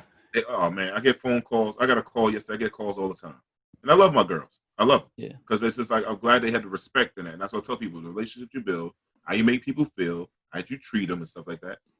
And then and they know that you're always going to be you give them information that's good for them. Yeah. Not and men, like, if they women, don't judge them. They try to figure out life just like the rest of us. Yeah. So don't judge them. Don't You won't judge a boy as much as you judge your girl. Don't do that. Yeah. Don't do that. Speaking of judging, I want you to say this again, please. Something that really struck me. Family members advising you on what to do with your kid. Uh, Right? Can you expand on that? yeah. So people always think they know more than you, always, right? And they think, and I know they try to help out, but the time, they don't understand how much effort sometimes you might have put into researching something, studying it. And there's some things, like, you got older parents that grew up, did stuff in the 70s or whatever, 60s. Yeah. It's different times. Like, autism wasn't that big back then. Oh, that baby's gonna be all right. Don't listen to them doctors. No, my son is still screeching and walking on his toes and tapping his head. Mm. Like, it's different. Like, they don't understand, like, medical terms or medical stuff that happens. And then people always judging you on what to do, what to wear for the kid, what to eat, feed them, and stuff like that, and diets and stuff. They don't think you already tried this stuff, and, like, you don't, and they send you a bunch of emails and text messages about different things. Like, it's overwhelming, and also sometimes it's too pushy. And I'm like, Yeah. let me be. Can I just have a moment right now? And they don't understand. Sometimes you need a moment just to chill. And sometimes I know they try to help. However, Yeah. it's that part you just want to, like, all right, please stop, please. And this is annoying. the reason they're making this mistake, right, of making these assumptions that you need help is because probably this is at least an idea, and they're seeing they're seeing complexity, difficulty in front of them, right? As they see you and your son and they see difficulty, the mom must be struggling right now. Let me help him, right? Like this is probably what's happening with people around you, when they're giving you advice that you don't need, you don't care for, and they shouldn't be volunteering it without you asking for it. The people, like, it's almost like it's got to be a thing. It's got to be a human thing. Like you see someone, who is maybe like wobbling. They must need help to cross the street or something, right? It's like it's like we maybe like it's our minds. Our minds are like, someone is struggling. Let me tell them. Let me help them, right? And this is coming through with a verbal advice, because they don't know how else to go about it. So let me tell you how to help them. Let me help you right now, right? But I think that what you're saying, and I think what everybody should be aware of is, the mom understands, and people in the situation understand what this looks like, but still, please ask if I need help, right? Because it just feels uncomfortable when people just volunteer it, and it's like, and it's almost, it must feel like a bit of an attack on your own intelligence. It's like on intelligence and your parenting. Yeah, what do you think? I'm stupid? And that one parent knew how to be a parent before they became a parent. Like, you can give your advice, and every kid is different, and everything is different. So what worked for your child, probably might not work for my child. And and that part of it alone, just understand that. Like, and sometimes people think you didn't think about this. Like, okay, that's a thought about that, and just leave it at that. Once you tell them, all right, I thought about that already, I'm going to research it. Don't keep going. Let me be. Like, drop. Yeah, so drop it. Okay. Yeah, just drop it. If it slipped out and you volunteered advice that wasn't asked, that no one asked for, and then the parent didn't follow up with you, just drop it. Just let it go. Drop it. Like, I say, okay, I got it. Yeah. Don't keep going. And it's like it's like they keep poking the bear. And like, I told somebody, I keep telling people, I have the Hulk inside. I suppress my Hulk. Don't let the Hulk come out. Let it, so like, man, but you have to, sometimes you have to check people. You really have to put people in check. And like, listen, okay, enough is enough. Yeah. And I just want to maintain our relationship. I advise you to please stop. Yeah. And that's all you can put. And then people can take it how they want to take it. Yeah. It's a hard, man. I mean, especially in the beginning, it was, oh my gosh. Yeah. I think the first 7 years was just hard. So many people. Yeah. It's pushed this, putting stuff in. So it was very annoying. Yeah. Very annoying. And that could have led to a lot of, like I said, those things factor into you getting divorced and stuff like that too. Yeah. Everybody's in your relationship now because you have this child. Everybody wants to help, but sometimes their help is not help is actually making things worse. Yeah. That's actually an interesting part that I hadn't considered. When your child doesn't have any particular special needs, the couple can remain like almost that normalcy insulates them. Yep. When you have to start calling friends and family and other people for help, then everybody's involved. It's like and it's like you open the door for them to come in and opine. Yep. And it's like, no, I didn't open the door for your opinion. I asked you for this one item. Can you just deliver and give me some space? Mm-hmm. Exactly. Yeah, you're right. Yep. So now people are not only opining on how your parenting, but on your relationship. Correct. Oh boy. Yep. So it starts layering. It layers, yeah. And that's what happens. And then once it layers too hard, it comes down. Everything crumbles down. How long were you with your wife before the child was born? We were probably together, I think, 6 years, something like that. Oh, okay. About 6 years, something like that. Okay. Yeah. So even then, and because I was going to say it would make sense that if you're together like 3 or so years, you're still getting to know each other, and here the situation would really break you up easily. I could see it as more as easier. Yeah. But even after 6 years, the things factor in because like also you gotta look at work schedules. Like my ex had a Yeah. a high-end job. I'm not gonna mention what she does for work, but it Yeah. was like a demanding, traveling type of job. Yeah. Now you stuck at home with this child, and you have to go to work. So then you have to rely. I had to rely on my mother. You know, I have a 2-family house. I had a, hey, mom, can you watch them go upstairs to her apartment, and then deal with it. Then I had to go to work, and then my mother's tired. You know, so then my relationship with that gets messed up. Oh. You know, so Yeah. those kind of things. And then when my ex come back in, and it's like, oh, what you do this? Like, why'd you do this while I was gone? I'm like, Yeah. well, this is what I do because this is how it works for me to handle our child. So those things come into factor, and those, Yeah. like I said, those layers start piling up on your relationships too. You know. Yeah. And you never have a chance to catch up because he never goes away, so that you two can connect, reconnect, and you know, iron out whatever wrinkles in the relationship. Exactly. You can't, like, you can't freeze them, Nope. you know, so you can you know. Yeah, and like you said, if you want to go away, who can watch a child? Yeah. Who can be understanding to that? Who's going to be willing if he doesn't want to sleep for 3 hours in a 24-hour day? He only want to sleep for 3 hours. Who's going to do that? No. So, like, you know what I'm saying? Like, and then you have to figure out what you cook in your house. My son might not eat because remember, kids that have special needs, they go by textures. Yeah. So if you have certain foods and he don't like the smell, he won't eat. And you have to figure those things out. So it's like, so it limits you on what you travel. Sometimes then when you travel with your, like my son, one time we went to I went to Greece. I went to Greece on vacation, and this is when he was little. The thing is now with him on a plane, some kids with autism, when you see him with the headphones on, ear sensitivity. So you're on the altitudes. Yeah. So now he's screaming, and he wants to vomit. Now you mess it, like, so you're traveling, so it's hard to travel. Now, do I get on a plane with him? Then you have to figure out. I only can travel at night, and he take Benadryl or melatonin, so he sleeps on the plane through the night, so he doesn't disturb everyone. But then you know, those kind of things you have to. Everything you think of is a move you have to think about. When do I travel? Even though I drive down south, do I travel in the daytime? Then, you know, because then they'll travel at night, but then they'll be sleep through the night. But then now I'm tired when I drive down there because he's up in the morning. All of those things you have to factor in your planning when you have a kid with special needs. Yeah. The people don't think about those things. How should people talk about their kids when their kids don't have special needs? Like I would imagine that it would, like, I feel uncomfortable saying my kid is normal, right? That normal is not the word that one should use around you. I'll say, right? just say high functioning.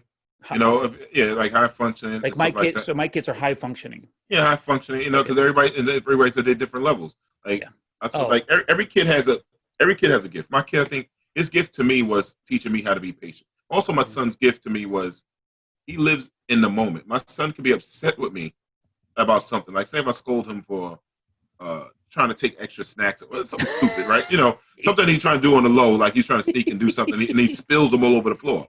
I get mad at him, shout at him. I clean it up. In 5 minutes, he come back smiling and laughing because he lives only in the moment. He doesn't think about the mistake anymore. Is that right? So that's why it's like, you know what? I have to take that into other people. Yeah. I could be upset with somebody, but then I got to live back in the moment with them. Like, okay, like, you know, so he teaches me little things like that. Yeah. So. Yeah. Mm-hmm. Yeah. So. I love him to death. He's a character in his own way. Yeah. That's great. It's wild, man. Like, here, that's this story. I'm telling you, I was happy. I was excited to have it with you. Mm-hmm. Some families have more than one child with special needs. Oh yeah, a lot of. During the pandemic, I work with certain services with people, and the lady had two kids with autism, and it's very hard. Like, even with my son, like during the pandemic, I can't send him back to school because he won't put on a mask. So now I have to do the Zooms and everything is learned on a computer with him. So to get them to pay attention, and I can imagine having two kids trying to do this, but keeping him on, like, hey, sit down in front of this computer, and I have to sit down with you. And then at the same time, if my son has a 10:30, let's say a speech Zoom, and then I have to have my own job Zoom. Yeah. Other people that have kids at home can leave the kid to the computer by themselves. I can't. Yeah. So now you have to make the decision. I can turn off my screen on my job Zoom, listen, and count and put it on mute so they don't hear me going back and forth with my child at the same time. So imagine, I'm thinking like how I will have my struggles, or his mom will have the struggles that she at home than when she has them. how does a person do it with 2 kids and working? Wow. I can't imagine. I tip my hat off to every parent that has 2 kids at home with special needs during this time. I have a this has to be a crazy question Mm-hmm. that came up. If you could restructure civilization, how would life look? How different would it look for you and your ex and your child? Like, Like restructure how things all turned out. I mean, no, not turned out, but like if you could restructure society, like just completely, so that you wouldn't have it so difficult. Because I just I would, cannot imagine being yeah. in your situation. What I would want to do is people have, like I said before, compassion, understanding. I would think and have and realize everybody is different. And that's what the differences make the world go round. So be more compassionate and I would love to have more services for Well, people out there and help to understand. Like we have a growing population of young people being yeah, born yeah, or yeah, developing autism that the society should have uh, uh, ways and means for them to have a productive life and see them as regular people. Like yeah, just treat them regular, find out, and just figure out how can we have how can we set up a better quality of life for them in the long term. Because my 14-year-old one day will be a 48-year-old. yeah, How will my son be at 48? I might not be around. You know yeah, what I'm saying? So it's like what quality life can y'all provide for me as a community? To think yeah, about to have this person have a great quality of life, and that we could think about that and stop being. I think we became so selfish as human beings. yeah, I think about others, and I think and everybody. And I'm not religious at all, but the people that are religious, all the things that always talk about in it is about taking care of the fellow man. In yeah, every book you have, I don't care if it's Islam, Judaism, Hinduism, it's all about taking care of people. Can we get back to that? The yeah, stuff that you're believing, get back to that, and make the world better for everyone. yeah, yeah, Everyone, and I just want to make sure that people say my son might be a little different, but aren't we all different? You got lighter skin than me, right? Isn't that a difference? You from Colombia. we're all different. You have hair on your head. I don't have any hair.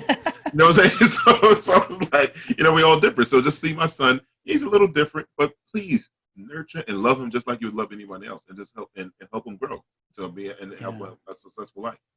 yeah. Embrace differences, Embrace differences. uniqueness Yeah, of character, and yeah, yeah, personality, and yeah. hmm. Yeah, man. More services. Yeah. I mean, yeah, it was something that that breaks my heart is there's just so much money in this country, so much Oh, money, so much money, and yet oh, money to burn. money to burn, and yet so many people are struggling.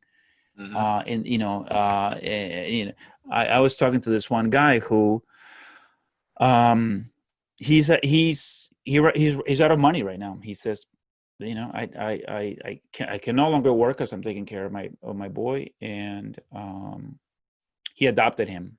Mm. So he's not married. He was, so I got to take care of my boy. He needs all these services. He cannot Zoom alone.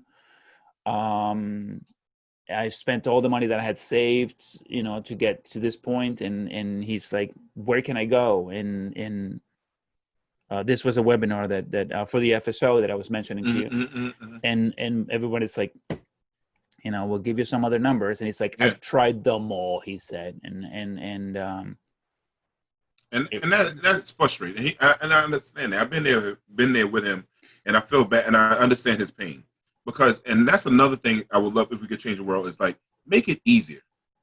Stop making it so hard and people to yeah, jump over hurdles. yeah, Because I remember one time we was trying to get our kid into it was a public school, it was a charter school, yeah, and they had a what was it what's the thing called like a raffle, whatever thing like to get a seat, your child to get a seat in yeah, the yeah, yeah, school, right? yeah, So it had different kind of layers where if the parent already has a kid in the school, one kid in the school, they automatically go to the front of the list to get it. yeah, So you had, I think it was, I want to say, it had to be 100 or maybe 100 or 200 people in this big auditorium, and we all trying to get 2 spots. oh man, I left. I said, no, it's not gonna happen because yeah, we left. And then, like I said before, like your friend, he exhausted all his means. yeah, right, to figure this out. Like I said, it was $85 back then an hour. I don't know what it could be now, 100 and something probably an hour for speech. Yeah. Imagine paying for 2 hours, $170. And you're going twice a week. Yeah. So you have $240. Like, you know what I'm saying? So you can't afford that. That's more than a regular like bill. So you spend close to $1,000 a month in just speech. Yeah. So make it easy, make it more free. We got money to burn. We could put satellites and all kind of stuff in the world up in the sky. Why can't we just do stuff that's here on the earth first? Like, you know, like that kind of things. Like all the money we spend on military stuff, you know. Yeah. You know, those kind of things. I feel bad for your friend. Like, you know, like I'm like, you know, I really feel bad for him. I know what he's going through. Yeah. You know. It's so expensive. I can't imagine. I don't know what my life would look like if we had to spend all of that money. And I know that you make it happen. What, you know, what, you know, again, another, you know, another thing that breaks my heart is the relationship between the parents, you know, has to be so difficult, you know, when children are high functioning. The parents can work on their relationship. Mm-hmm. There are moments that maybe they you know, like you said, that, you know, the kids can go to grandma's or wherever, and then you can work on your relationship and you can sort of soothe yourselves back to normal. Mm-hmm. You don't have that. You don't have that. You can't. You never have time to soothe and attempt to repair, you know, yourself, just you. Never mind the relationship. Think about how many people that have special needs kids that their kids don't get invited to the parties. Yeah. You know, my son. You think about it, my son might put his hand right in the cake. You know, that kind of stuff. So you got to think like people don't understand that too. Like, you know, like you just want that quality of life, and same thing like all the dreams. Like how many people will come to your kid's party, bring the kids because they think your kid's going to scratch their kid. Yeah. Yeah. You know. Yeah. Other kids get scared of my kid on the playground because he comes with hands flapping, but he's just trying to engage. But he doesn't know how to engage. Right. So that's what I'm saying. People got to be more understanding and educate people on that kids like differences and stuff like that. I think would be a better place. That would be my ideal dream. I've been through all of that. I've been through the supermarkets, the barbershops, the playgrounds. Yeah. Been through all that, trying to explain. Right. You know? Yeah, I don't know. I don't know why. I don't know. And I don't know how I'm 48 and I still don't understand why we don't have more services for special needs kids. I don't understand how I don't understand. Like, how is it that collectively we don't all know or acknowledge that we are collectively choosing to ignore you? Mm-hmm. And your kid. We're all collectively choosing to ignore you. That's what we're doing. That's how it works, actually. Right, because people more self-centered nowadays, I think, and everybody think about what's best for them, and they think about them. They stay inside their little silo and quiet spot, and this is mine, and that's all I want to protect. The only thing I care about that. Nobody cares about their fellow man, as they would say. Care about your fellow man. Yeah, that's gone. Yeah. You know, so I know, you know, it's, you know, and I don't know, man. It's like, man, there's so many, like, okay, I don't know how ridiculous this is going to sound, but I have to say, this is a thought, and maybe you can expand on it, and then you can say, no, Ricardo, that's so dumb. Don't say it again. But like, I think about, for instance, like, I think about Amazon, right? And how, you know, how they say that Amazon makes just like billions of dollars a year, and it doesn't pay anything in taxes. And I'm like, how have we arrived at that point where we have millions of families in the United States that have so many other problems, right? So let's just talk about this one, right? Special needs. And all of that money is just, you know, why can't we have some of that money to help people suffer less? Yeah. Help people struggle a little less. Why can't we help people be a little bit more happier, better quality of lives with some of that money? Why is it that the response to all that money is, well, you know, it's his, and there's loopholes, or the rich don't have to pay taxes. Not that, but you know, these are corporations. It's not even. But anyway. Yeah, that could be a whole big topic we could talk about on that one. Yeah. And you're right. Like Amazon, if Amazon gave 2% of they to something to a real good cause, Yeah. how would things change things? If Amazon had paid taxes like regular taxes like any other business, would it really hurt them? I don't think so. I mean, I Exactly. don't know. Exactly. I don't. Amazon and companies like that could come into a town, a poor town, and change up the whole structure. Yeah. Yeah. You I know, don't. it changed up everything. Like, you know, good quality of schools, not just for special need kids, regular high functioning young people. Yeah. It can help out a regular school, whole community, companies like that. You know, Yeah. but everybody, like, how many billions do you need? But yeah, that's the question. How many billions do you need? You can't spend it. You can't. It's to spend that you couldn't even spend like $5 billion. You can't spend it. What can you buy? Everything you buy, whatever you buy, will wind up being an asset anyway. Yeah, yeah.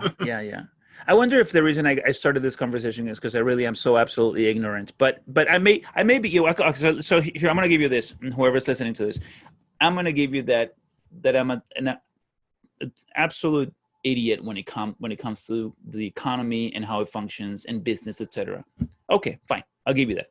I really don't know anything. Dumb as a rock. But I'm going to tell you what I do know, and this is to what I do know is that it is not cool that collectively we're being okay with all this suffering when the resources exist. Yep, the resources are there. If you can put tanks and rockets, and all that BS, why can't you do stuff like this? The United States shouldn't have anybody hungry walking around. Oh my God, I think so. I agree with that. Think about today, and what we on? I forgot what date. Well, today is January 11th, right? The lotto is Mega Millions like $600 million. Yeah. The Powerball is like $500 million. Yeah. You're talking about right there. Yeah. $1 billion. Yeah. In the lotto. Yeah. And they said some of this money was supposed to go to education and taxes. Have you seen the New York City school? Yeah. You know what I'm saying? So it doesn't make sense. Not even just New York City. I want it's New York City because the Mega Million Powerball is across different states. But like, you know, come on, man. Like, you could solve a lot of stuff. You can't tell me the money's not there. You could solve a lot of stuff. Mm-hmm. You could reduce we could reduce a lot of suffering. Yep. I mean, I think okay. You said even before special needs. Number one, why is it that we have people that are hungry in the country, that are going hungry, that don't have enough to eat? That's insane. That's insane.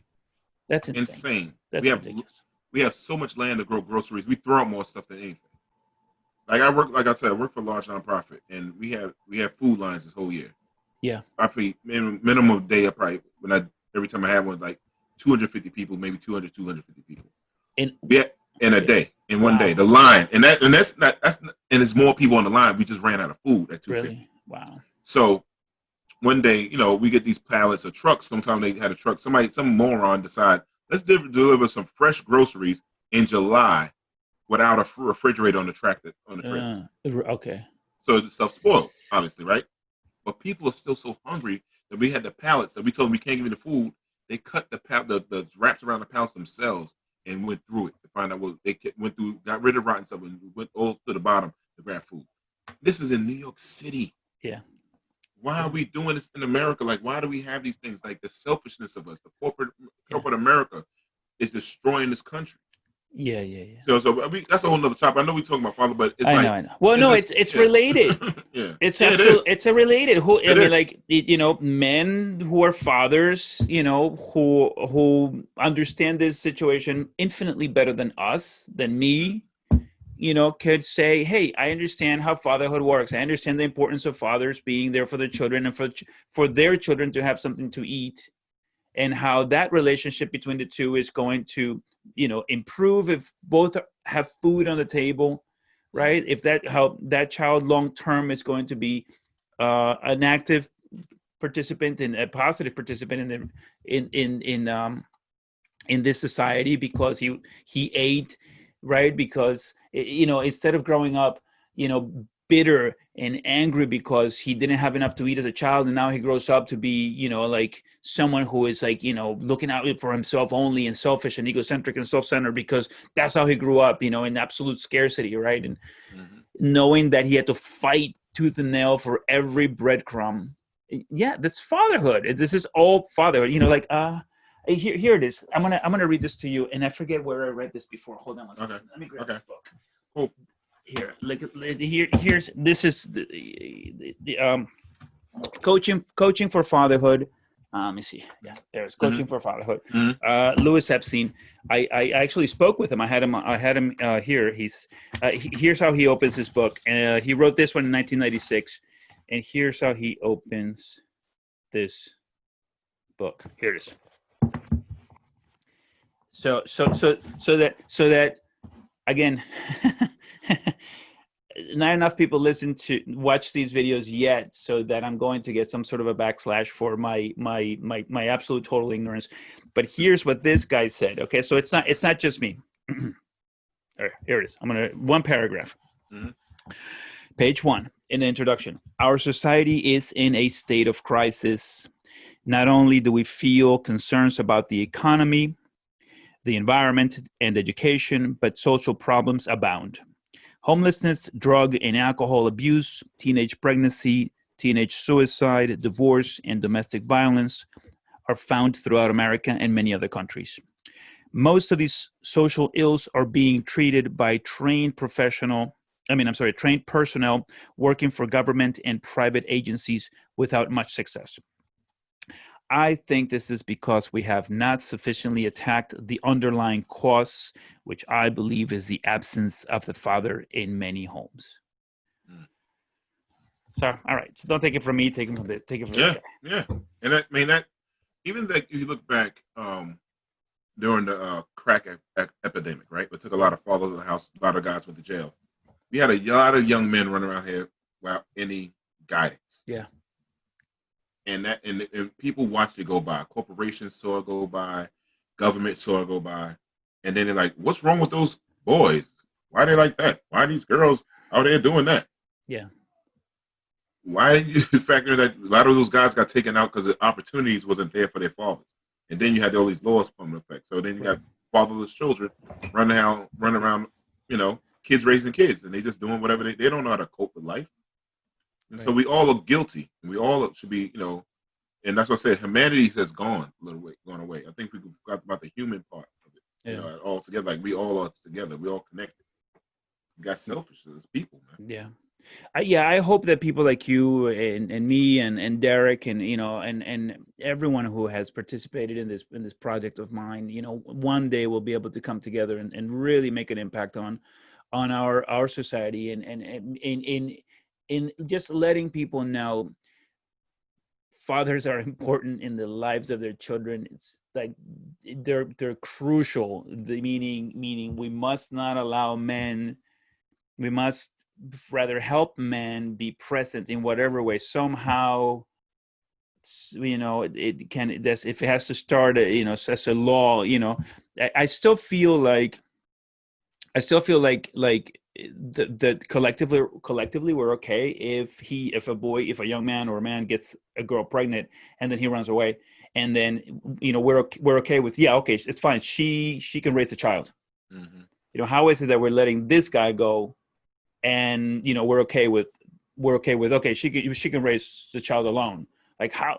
Like that doesn't make any sense. It's some sort of an insanity, meaning or self-imposed, like turning a blind eye. Like how is it that we're allowing this to happen? How are we okay? We should with so here's an idea, and I don't know how bad this one is, but you can say, Ricardo, it's a bad idea. But here's an idea I want to share with you. I think that at the very least, step number 1 could be any couple that gets pregnant and at any age must take a course on parenting. Right? I think that's fairly non-threatening enough, so that not too many people would be angry with me. I don't think I'm not stopping anybody from doing anything. I'm saying you're already there. Take a parenting course. don't they also say you should go to marriage counseling before you get married, stuff like that? Oh, I love that one. Yeah, no, Yeah, but yeah, but you know what I'm saying. But it's okay to get a little bit of information. Like you should take a course on certain things, right? yeah, yeah, Before you get it, before you be able to drive a car, you have to get a permit. In New York, you have to take a 5-hour class, right? yeah, Other states, you have to take driver's ed. So you have to learn about something before you take on this big task. yeah. You Well, know. so yeah, all right. Well, So so yeah, I'm in agreement with you on yeah, this. Like, yeah, I agree with you on that. But I want to get back to something you said earlier. Like, yeah, we see these guys that run away from these children. We got to hold other men accountable. Like, yeah, my guys and crew guys, and I gotta say, men in my family, we all, I gotta say, are stand-up fathers. Like, we have raised a lot of other men's children yeah, because the women they had children come in our lives, and the fathers don't be involved in their lives. And that's kind of, I think, like, I can't hang around a dude that doesn't take care of his kids. yeah, yeah, yeah, I yeah, can't. yeah, yeah, yeah. You can't be in my Right. circle No. because you're a weak link. I Yeah. don't want you around me.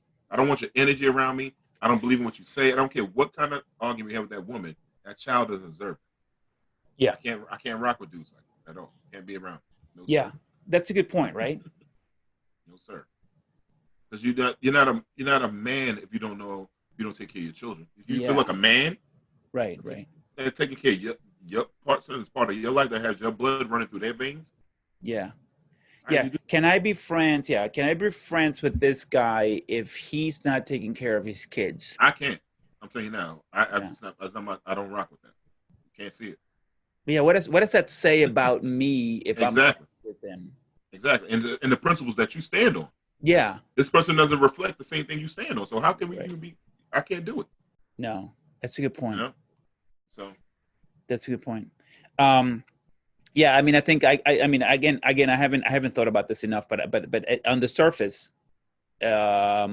without much analysis, it was sufficient analysis, especially with people that are far more knowledgeable than me. A law such as every couple that gets pregnant must attend a parenting class. And you were talking about getting a driver's license. That's nothing. Demond, let me tell you let me tell you how much how much more if you never okay in the United States, and I don't know about other countries, but I would imagine that most first world nations, at least, right? So let's just say the US, but we're here, we're talking about this. mm-hmm. The country, educational community, there's a better word, has decided collectively that Mm-hmm. if you want to work with people, right? If you want to work at the level of, a therapist, Mm-hmm. clinical psychologist, right? Mm-hmm. Therapy. If you want to help people improve their lives, the country has decided, or the Board of Education, whatever it's called, has decided, well, that you need to have at least a bachelor's degree. That's 4 years of education, and whatever that costs, which is an insane amount of money. Yep. In addition to that, you need to have 2 additional years, which that's where your master's is. So you need to have studied. If you want to work with people's development, mental development, you need to have had no less than 6 years of education, plus, in the case of a clinical license, right, that you can get through getting a master's in social work, you need to have worked for Yep. no, sorry, for to get your SIFI and all that stuff. 2 to 3 years of supervised Yep. clinical hours, Mm-hmm. right? It's like 3,000 hours. Different states vary. So that's 6 years on your own, and then another 3 years within an agency. So about 9 years before you're actually allowed to on your own go and help people on your own. So let's say 6 years at least. So if our country has decided that you need to have studied at least 6 years before you can actually help a mother or a father or a family with their internal issues, concerns, right? Situations. But yet, any 13, 14, 15-year-old can have their own child with not only zero education, but clearly not ready to tackle the complexity, which we have just established requires no less than 6 years of education. Mm-hmm. So if I want to work with your kid, I need 6 years of education. If I want, like, but if I I don't have to have any education whatsoever to have my own. Right. I think that there's an issue there. Yeah. I think that there's a discrepancy of some sort. Exactly. And then, like, you think about the mental development of a young person. They're not really mentally developed yet.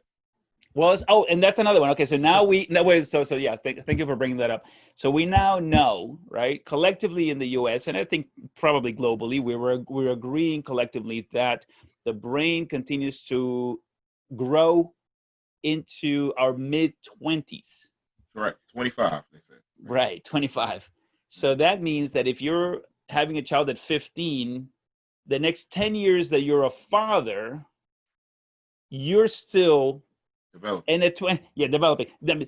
Your brain is still growing. It isn't just that you're attempting to achieve maturity through those 10 years. No, your brain, like, right. You're not going to begin to achieve any sort of maturity until afterwards, because your brain is still changing, evolving. It's moving. It's yep. Still, trying to figure itself out. Yep, exactly. And we bring in another child in the world. My brother, we could talk forever on this stuff, man. So it's like, but it's worth mentioning. I think we have to say it out loud, because I do want the 16, 18, and 20-year-olds, and maybe 25 and 35-year-olds that are listening to this and go, hey, you know what? I hadn't thought about that. Okay, I'm gonna wear a condom. Because I mean, if someone writes me and says, hey, Ricardo, because of you I'm wearing condoms, I'd be like, oh my God, that's awesome, congratulations, you're the best, thank you so much, I did something for this world. I don't know if I want to think about you when I'm about to have adult relations, but but look, it's funny, because I was talking to this one 17-year-old young man, and he was concerned that about having sex, etc. And I'm like, look, man, we all want to have sex, we all want to have tons of it. Just go have it, man. Like, go have it. Just protect yourself, man. Don't have any children if you're not ready for them. Go have your sex, please, because sex is awesome. I love it. Everyone should have it. I mean, maybe not everyone, but most people probably should or could. If you can, do it. Just do it responsibly and safe. That's all. Responsibly and safe. That's it. Damon, it's been a real pleasure. I think we can end it here. Thank you so much. I love the conversation with you. Thank you so much for sharing so much about yourself, being open as you have. I am certain it's going to help a lot of people.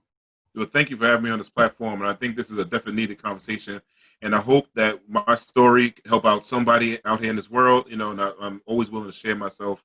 And thank you for having, like I said, thank you for having me again. I think what you're doing is really, really important and really great to have. And it's great that we have men having these conversations. And I'm glad, and I want to say that you're very courageous for putting something like this together and being very vulnerable to people. So that's I really commend you for that. Thank you, Damon. Thank you. It's been a real pleasure, man. I look forward to hanging out with you and Derek one of these days. Yep. As soon as everything gets better, we'll be together. That's right. All right.